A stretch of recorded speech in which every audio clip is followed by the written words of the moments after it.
Astros of Mongolia. Tara ngayon mo, natakot nga ba na matalo ni Angeline Quintos, the Star Power Big Winner at kamatay sa Lucinda Campus, nagdaas na ating alamin sa Willie Caldera. Yan. Dumako naman tayo sa TSU Patron. Kating sa labas ng Lucinda Campus, masarap nga ba? Alamin natin kay Tina Buano.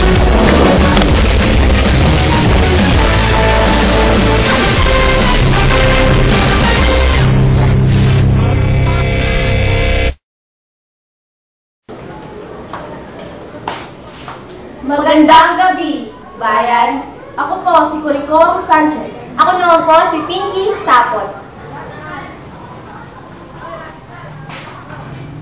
Unang balita, Japan, nilantaran ng lindol at malakas na tsunami.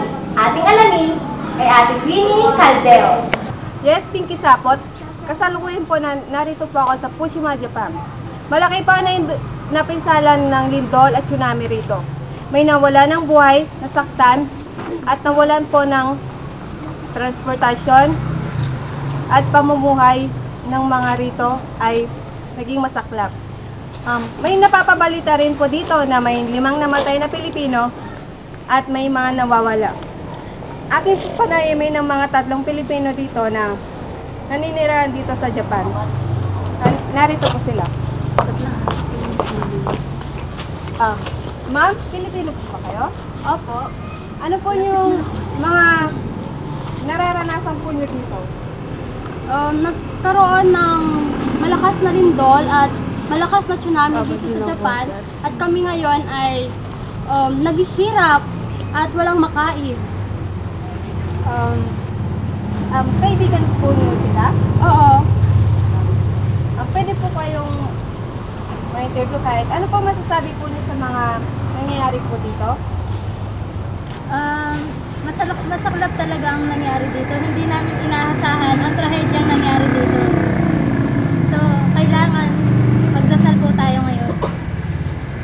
Saka ano po mga mensahe po nyo sa mga sa mga kapamilya po nyo? Wait lang po.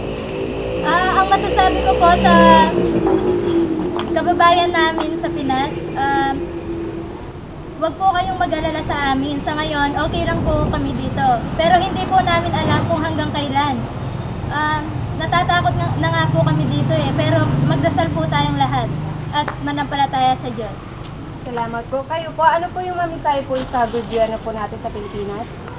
Humingi po ako ng tulong sa ating pamahalaan na sana po may likas po kaming mga Pilipino, yung mga kababayan po natin sa lalong madaling panahon, yun po, para marami pong may ligtas na kababayan natin. Yun lang po, salamat po. Sige po, ito po yung opportunity na mabati po niyo ang mga kapamilya po natin sa ating bansa. Hi mga papa, nandito na ako. Okay lang ako. Okay po.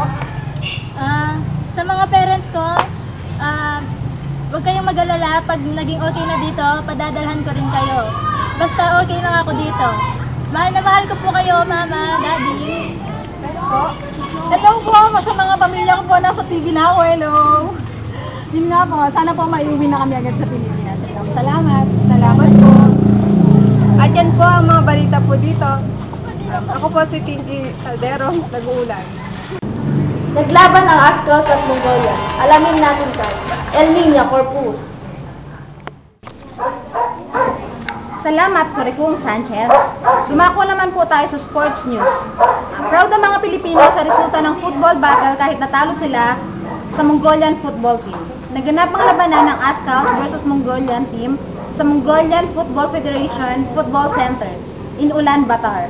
Naging maganda naman ang laban, although natalo ang Ascals. Narito tayo upang kapanayamin si Mr. William Castro.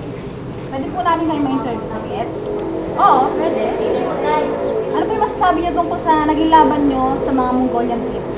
Okay naman, pero aminado kaming kulang kami sa practice.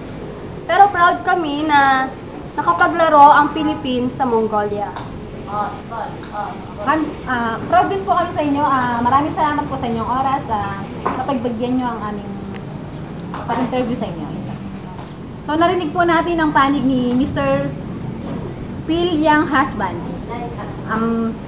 El Nino Corpus, back to you, Colleen Kung Sanchez. Dumako naman po tayo sa larangan ng showbiz. Sarah Geronimo, natatakot nga ba na matalo ni Angeline Quinto, the Star Power Big Winner, ating alamin kay Peanut Guanyo? Yes! Pinky Sapot, Chika Linit! Kasalukuyan nandito po ako sa labas ng dressing room ni Sarah Geronimo para ating pong kapanayangin tungkol sa napapabalitang natatakot nga ba siya sa pagsikat ni Angeline Quinto? Tara! Excuse me, Miss Sarah Geronimo. Pwede po ba kitang ma-interview kahit saglit? Sige, ano namang panibagong intriga ang haharapin ko ngayon? Tungkol po ito sa napapabalitang natatakot nga ba si Sarah Geronimo sa pagsikat ni Angeline Quinto? Naku, saan naman po galing yung balitang yon? Wala pong takot, wala po akong takot na nararamdaman. Masaya nga po ako sa pagkapanalo niya eh.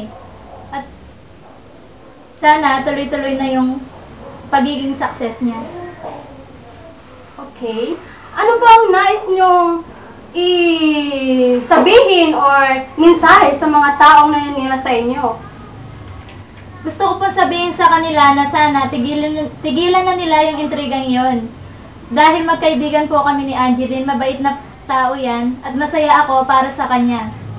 At gusto ko rin po sana maging successful siya sa career niya.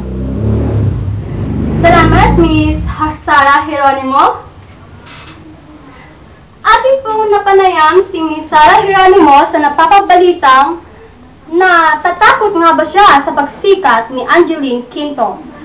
Ako po si Peanut Guanyo ng Gugulat. Pamatay sa Lucinda Campus. Nagtaas na ating alamin kay Winnie.